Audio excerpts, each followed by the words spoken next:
cómo se originó la Suprema Corte, que está actuando desde el año de 1995. Para acá, ¿cuántos años son? Son más de 20 años. Desde 1995. Salió en el 15, creo, sí. En el año 2015, o sea, ya para entonces 20 años. Ella salió en 2015 como ministra, o sea, es actualmente una ministra jubilada.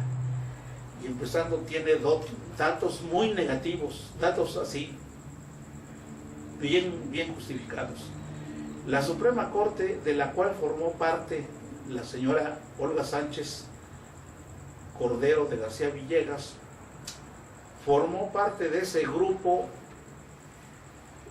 de ministros, de jueces de la Suprema Corte, golpistas, porque ellos asumieron los cargos a raíz del golpe de Estado que dio Ernesto Zedillo Ponce de León en contra de la anterior Suprema Corte de Justicia, que con graves fallas estructurales también estaba cumpliendo con sus obligaciones, con su carga de responsabilidades, la función jurisdiccional.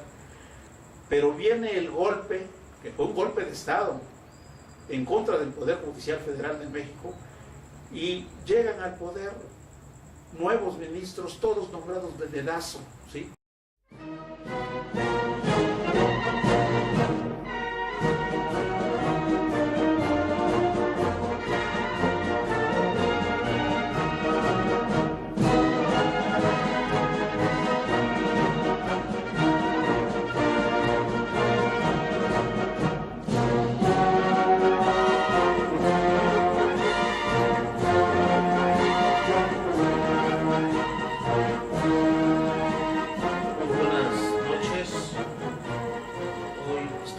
A 27 de julio del 2018 y les saluda nuevamente en este canal de Benito Juárez Quetzalcóatl, blog de videos de YouTube, el compañero Francisco Salvador Pérez y Giap Salvador Díaz.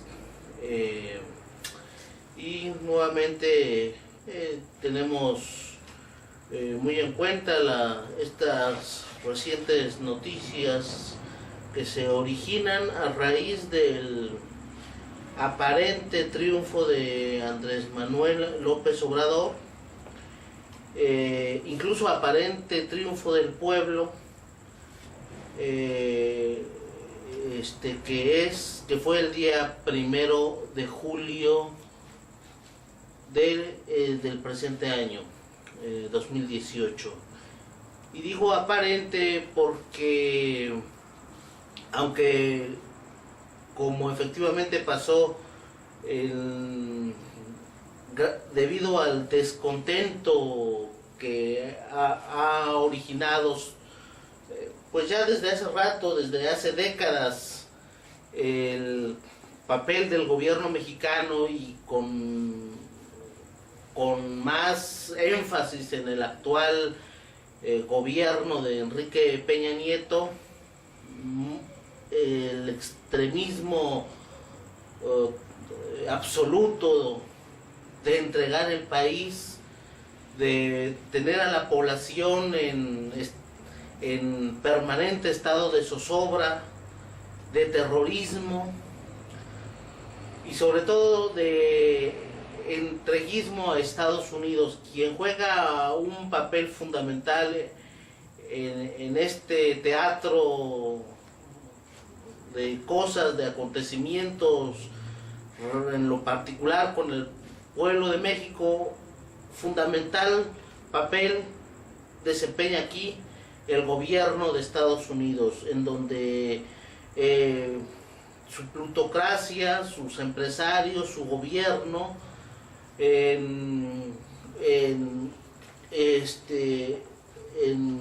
coautoría, ¿verdad?, con los sectores reaccionarios de este país, pues han hecho todo lo posible por por tener al pueblo mexicano en un estado de absoluto coloniaje. De tal manera que las actuales elecciones, pues uno lo que puede uno decir inmediatamente es que estas elecciones en realidad son una farsa. Son una farsa porque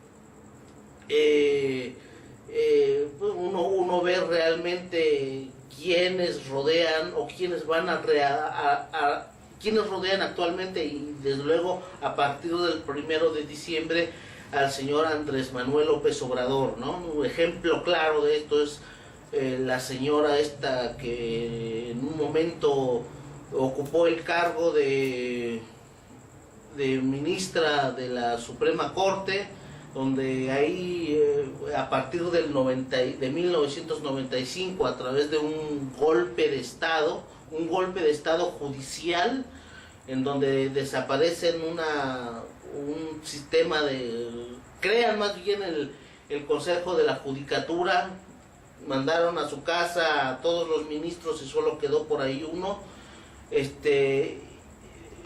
y ¿qué significó que la creación de este Consejo de la Judicatura? Realmente los jueces fueron más independientes, en fin, este es uno de los temas. Y hay otros temas que siempre el tema, sobre todo de la justicia, lo vinculan con el tema de la seguridad. Y en el tema de la seguridad, ante todo, lo que hay que decir principalmente es qué papel juega el ejército mexicano, qué papel juegan las policías, qué papel juegan las agencias de inteligencia de Estados Unidos en el entrenamiento y en la preparación de nuestros cuerpos judiciales, el entrenamiento que incluso reciben los jueces de México, gastos pagados de hoteles para recibir entrenamiento de carácter técnico jurídico en otros países como España, como Inglaterra, como Estados Unidos. ¿Qué tiene que ver todo esto con el actual estado de cosas? Para ello le vamos a pedir al compañero Francisco que nos diga algunas palabras. Auditorio de este sitio, Benito Juárez, Quetzalcóatl, buenas noches. En este 27 de julio de 2018 se me hace este planteamiento con el objeto de poder expresar algunas ideas que tienen que ver con los nombramientos que está realizando el candidato que resultó triunfador en las pasadas elecciones del 1 de julio. Quisiera decir que, en primer lugar, referirme a una institución, como es la institución en general del Estado a nivel federal en México, y particularmente al Estado en cuanto sustento de esa institución que nosotros le llamamos Presidencia de la República y también Poder Ejecutivo Federal, que es un sistema de gobierno horizontal, rectifico, es un sistema de gobierno vertical, es decir, autoritario y absoluto, en cuanto las decisiones las toma el titular del Poder Ejecutivo desde arriba y sin que haya posibilidad de cuestionar estas decisiones que tienen que ver con los nombramientos de los que van a formar parte del equipo del Poder Ejecutivo o colaboradores del titular del Poder Ejecutivo. Por esencia se trata de un sistema sumamente antidemocrático. Si bien el señor Andrés Manuel López Obrador es el personaje que ganó las elecciones en una arrolladora voluntad del electorado mexicano que le confirió ese estatuto de ganador, debemos considerar que el pueblo de México, dentro de los pequeños resquicios que le da el sistema político mexicano está ese de las votaciones. Pero nosotros vemos que los presidentes, cuando asumen el cargo y ya desde luego sabedores de que fueron electos por el pueblo, pues toman decisiones absolutas. Bien lo hemos visto en los sexenios anteriores, en los 4 o 5 sexenios anteriores, cómo los presidentes de la República se han dedicado prácticamente a clavar un puñal por la espalda del pueblo, al disponer de las grandes riquezas, de los grandes bienes nacionales del país y de los mexicanos, para entregárselos a empresarios capitalistas extranjeros, de los grandes capitalistas. Acá, cuando referimos grandes empresarios o capitalistas, nos referimos a ellos precisamente, no a los medianos propietarios, no a los medianos empresarios que son patriotas, que son patrióticos, y gracias a ello se sostiene México como un país independiente, como una nación soberana. Entonces, con esa estructura institucional, jurídica y política tan cerrada, tan prepotente, entonces quien llega ahí, aunque no lo quiera personalmente, tiene que tomar decisiones que van a afectar directamente a todo el pueblo de México, y esas decisiones las toman ahora sí que sin contemplaciones. ¿Por qué? Porque la institución es la que es totalmente antidemocrática. Pero en fin, López Obrador llega con esta situación, con este condicionamiento, y vamos a decir que él hace y va a hacer lo que pueda, ¿no? Ojalá que tome determinaciones. Aquí se necesitan que las determinaciones sean drásticas, y esas determinaciones tienen que hacer cambiar el sistema de gobierno, eliminar ese cuerpo tan enorme de una gran cantidad de supuestos representantes populares que son los diputados, y también incluyendo al Senado, ese Senado que solamente sirve para cobijar, para escudar los grandes intereses de corporaciones de aquí de México, los grandes empresarios a que nos estamos refiriendo. Entonces tiene que determinar un cambio estructural. Ojalá que lo pueda hacer. Dentro de esos cambios está eliminar al Senado de la República, porque es un cuerpo que no tiene capacidad política para mediar, para analizar, para resolver problemas nacionales, sino que solamente para cobijar y para impulsar causas innobles, como lo hemos visto con estas reformas estructurales, que son contrarreformas y en que se ha hecho entrega de las grandes riquezas mexicanas a intereses extranjeros, intereses capitalistas. Bueno, lo mismo hicimos de la Cámara de Diputados. Esas gran cantidades, son más de 500 diputados que solamente se ocupan de alzar el dedo y aprobar, decir el sí, que ya bajo consigna lo tienen que hacer. López Obrador no puede trabajar con una Cámara de Diputados de grandes mayorías, de gran cantidad de legisladores que solamente lo son en teoría, pero que no van a resolver realmente los problemas nacionales. Quisiéramos que López Obrador tenga capacidad para eliminar esos diputados plurinominales, que de ninguna manera están bien. Tiene que hacer los cambios necesarios, para eso recibió el mandato de los mexicanos, de las grandes mayorías de mexicanos. Y así por el estilo, nosotros vemos cómo a los diputados les paga la federación. Pues qué fácil, ¿no? La federación, que es nivel de gobierno, igual que el nivel de los estados del país y de los municipios, como es la federación la que le paga los grandes sueldos a todas esas personas, a estos diputados, senadores, lógicamente estos representantes, supuestos representantes, siempre tendrán que aceptar las consignas que reciben del Poder Ejecutivo. ¿Por qué? Teóricamente los diputados representan al pueblo, y el pueblo está íntimamente ligado a los municipios y en todo caso a los estados. Entonces deben ser los estados y los municipios los que paguen los sueldos de los diputados e incluso de los senadores, para que realmente sean representativos, pero el pago de sus grandes emolumentos, de sus sueldos, los hace la federación.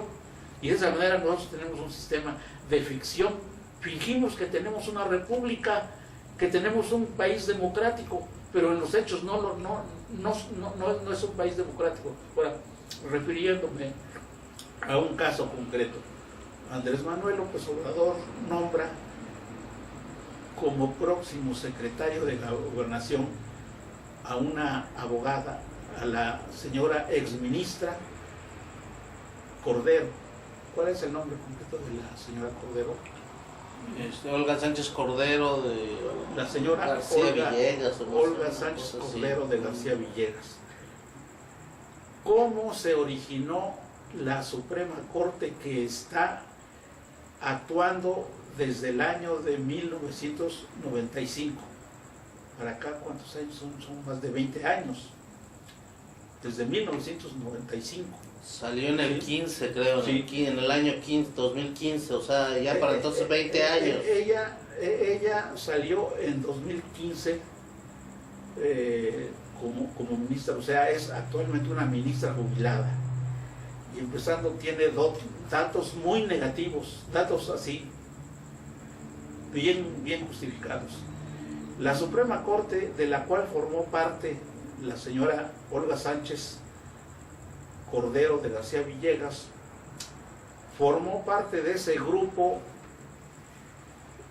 de ministros, de jueces de la Suprema Corte golpistas, porque ellos asumieron los cargos a raíz del golpe de Estado que dio Ernesto Zedillo Ponce de León en contra de la anterior Suprema Corte de Justicia, que con graves fallas estructurales también estaba cumpliendo con sus obligaciones, con su carga de responsabilidades, la función jurisdiccional.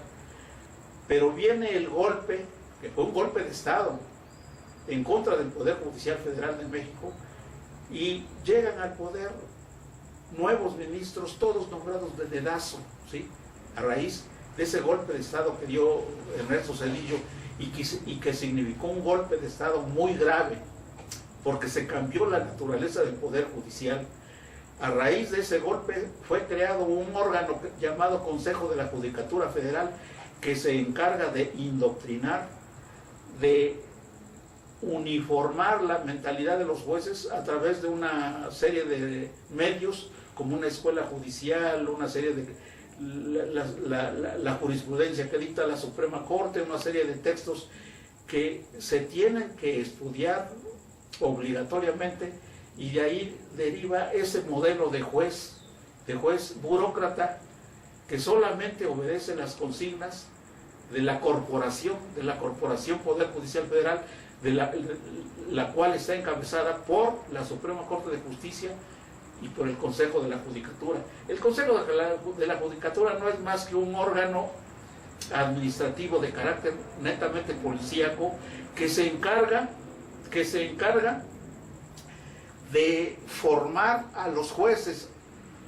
Hemos visto cómo han salido casos gravísimos de corrupción en donde de antemano se les entregan el resultado de los exámenes para ingresar al Poder Judicial como jueces o magistrados.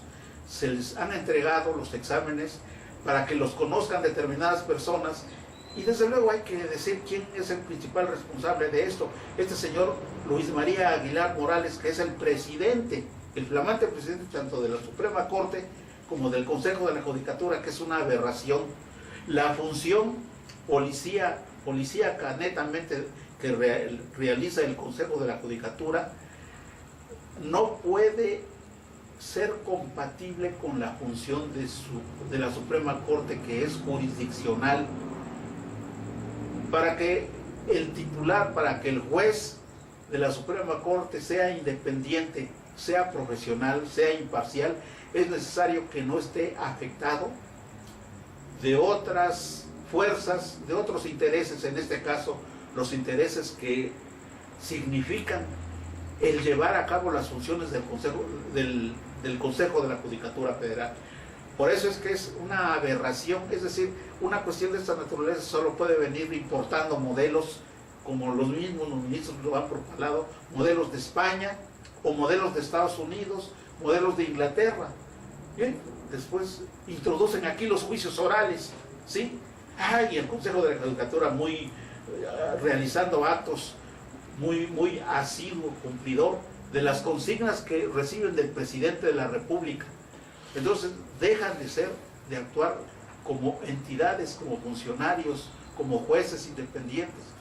Por eso es que si vamos a ser realmente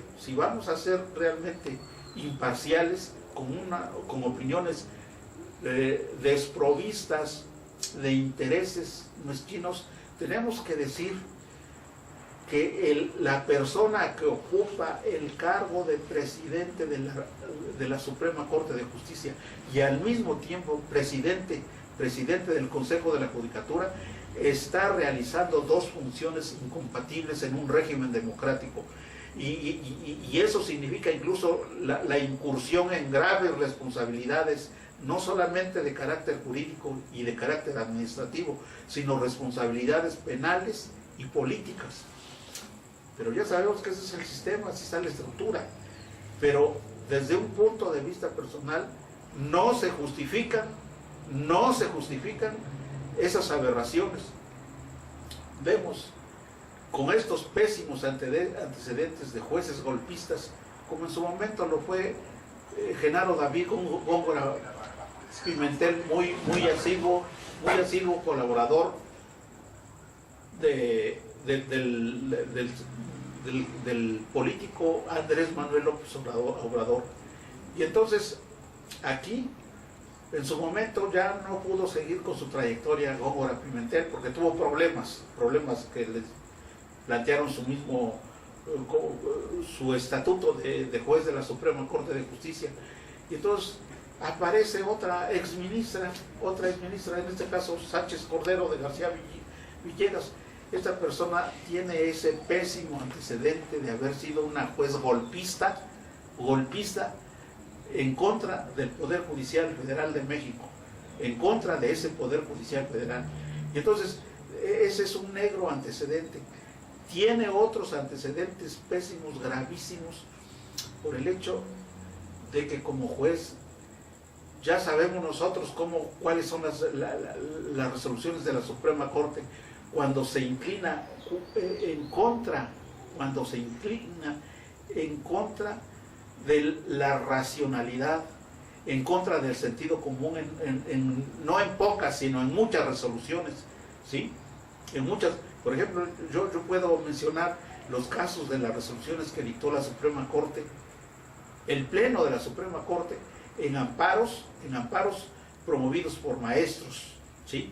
O los que tienen que ver con los amparos que fueron promovidos por diversos sectores con motivo de las reformas estructurales, como siempre de atroche y mucha dándole la razón a los puntos de vista entreguistas de la soberanía nacional.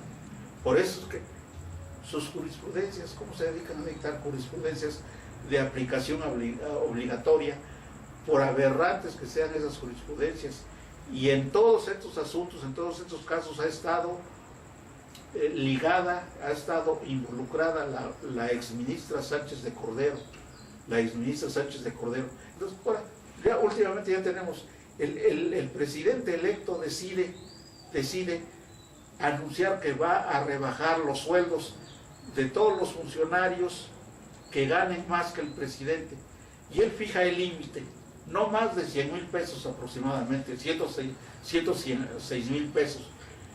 Pero luego surgen los inconformes, los ministros, precisamente, que ganan más de 600,000 pesos, millones de pesos, lo que han publicado los medios de información, que al año ganan 6-7 millones de pesos, una cantidad sumamente insultante, sumamente bribona.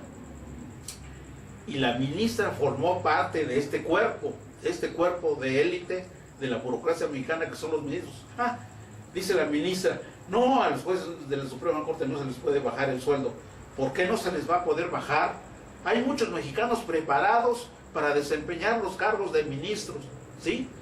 También, así como hay muchos jóvenes brillantes. Aquí en Oaxaca yo puedo dar el nombre de numerosos abogados jóvenes que pueden desempeñar los cargos en el gabinete de Obrador. Algún presidente de los anteriores del PRI se ha dignado nombrar a jóvenes oaxaqueños en los gabinetes presidenciales. Vemos que con motivo del reciente triunfo de Obrador, los mexicanos oaxaqueños, como los oaxaqueños, pues tienen aspiraciones a ocupar cargos de alta responsabilidad y sin querer exigir esos sueldazos. Ahí la ministra Sánchez de Cordero, vergonzantemente defendiendo esos sueldos para los ministros, que no le vean la cara de tonto a Andrés Manuel López Obrador. Todos esos ministros e incluso los exministros que están gozando al 100% de los sueldos que tenían como ministros, esos exministros como Genaro David Góngora Pimentel, como Mariano Azuela Huitrón, en fin, los diversos ministros tienen también esos sueldos que los siguen devengando sin trabajar, sin ser ya activos funcionarios públicos, siguen gozando de esos sueldazos. Y entonces Andrés Manuel López Obrador no se tiene que impresionar por qué designó como secretaria de Gobernación, como próxima secretaria de Gobernación, a esta señora que evidentemente no está capacitada para desempeñar ese cargo. El cargo de secretario de Gobernación necesita un abogado, o aunque no sea abogado, un ciudadano talentoso, un ciudadano con ideas frescas, un ciudadano con ideas de renovación, un ciudadano limpio, un ciudadano culto, un ciudadano interesado en la historia de todo el país y del mundo entero, un ciudadano capacitado que conozca la política y la historia tanto de México como de los demás países del mundo y muy particularmente de Latinoamérica. Entonces, esos jóvenes son los que debe reclutar. Que Andrés Manuel López Obrador no tiene capacidad para rescatar, para reclutar e incluso para preparar a una persona idónea. Entonces, esta señora Cordero, Sánchez Cordero, de García Villegas, va a causar problemas ahí en la Secretaría de Gobernación, le va a crear problemas graves. ¿Quién le recomendó a López Obrador a esta señora? Por ahí yo me enteré que se la recomendó un ciudadano Romo, un ciudadano de apellido Romo, que hasta donde sé es de origen regiomontano o de Nuevo León, y le recomienda a esta señora. ¿Cómo es posible que no puede tener otro consejero? Ahí nada más se ve la falla, ¿verdad? La falla. Y entonces eso es lo que podemos decir. Efectivamente, maestro, los temas de la cuestión del Estado requieren mucha preparación, mucha experiencia, la cual tú la tienes. Tú estuviste más de 35 años como juez penal, y como juez penal no es cualquier materia, es la materia incluso las más serias, las más, creo que es como algunos le corren a las matemáticas. Aquí en el derecho creo que es algo, no sé, un poco, creo que vale la comparación, en donde el derecho penal sobre todo es lo más difícil, porque está en peligro la vida, los derechos humanos, los principios más delicados, más graves, ¿verdad?, que conforman a una nación, como tiene que ver incluso con la soberanía de una nación, de un país, de todo un pueblo. Y tú, además de conocerlo, tener los conocimientos técnicos, jurídicos, tienes los conocimientos culturales, históricos y políticos, cosa que desgraciadamente la mayoría en general del servidor público no cuenta, no tiene en general. Incluso podemos incluir en esto al mismo Andrés Manuel López Obrador, donde, como tú mismo te cuestionas cómo es posible que alguien que tiene la fama incluso de ser una persona intachable permita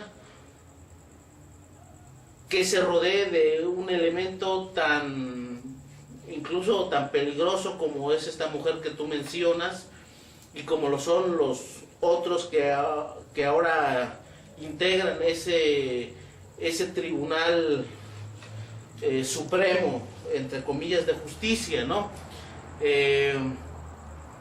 Donde gozan de unos sueldos verdaderamente groseros, obscenos. Los exministros, entre ellos, Sí. Esta exministra Sánchez de Cordero sigue devengando el mismo sueldo. Imagínate. De más de 6 millones que gozaba, porque se los pagan íntegramente. Es algo que incluso hasta el momento no he escuchado, por ejemplo, un texto Repite eso.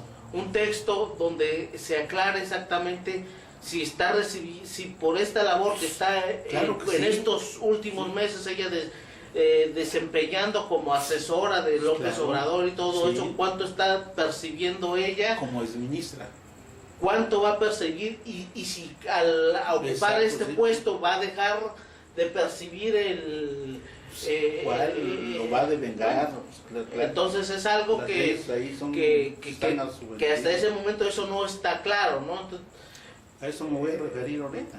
algo que quiero decir, ahora sí que abundando un poco más en esto de los sueldos, donde incluso ella ya se está echando para atrás, o significa, al decir, a manifestar ella esto, en el sentido de que es necesario que se conserven los sueldos que ahorita tienen los jueces, de alguna manera le está diciendo a López Obrador que significa de alguna manera que están reculando o echándose para atrás en ese tema. Imagínate, por ahí habían otros videos que ya en muchos, incluso otros temas delicados como lo del aeropuerto,